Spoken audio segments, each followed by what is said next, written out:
نمیذارم این کلیپ رو فراموش کنید. زیداری داداش ما در خدمتیم. ما بنز پیاده شدیم رفتیم رسیدیم به یه دوراهی ستاره‌اش خراب بود، وسط چهارراه گیر کرده بودیم، آفتاب تو سرمون، هوا هم تاریک، از سرما داشتیم یخ می‌بسیم. ما تابستون بود، هوا گرم بود. رفتیم رسیدیم به یه دیوار بلوکی، از دیوار گلیه رفتیم بالا، رسیدیم به باغ پرتقال هلو شکی ایقت. داشتیم انار میچیدیم، صاحب انجیر اومد برام میگه خسارت تمام شله باید بدیم. پول آلبالوهای داریم، باغ گیلاس دادیم بیرون، یکی از بچه‌ها چند تا سیب زمینی از باغ هندونه با خودش آورد.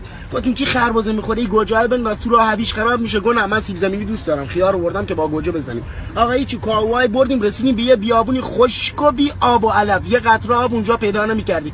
دریاش اینقدر زلال بود دوست داشتی فقط نگاهش کنی. یکی از بچه‌ها رفت نوشابه گرفت با نفت آتیش درست کردیم، شب خوابیدیم اونجا، صبح بلند شدیم دل درد گرفتیم، رفتیم دکتر مغز اعصاب گفت چشاتون سنگکلیه گرفته و قلبتون گچ بگیرید تا پاتون خوب بشه.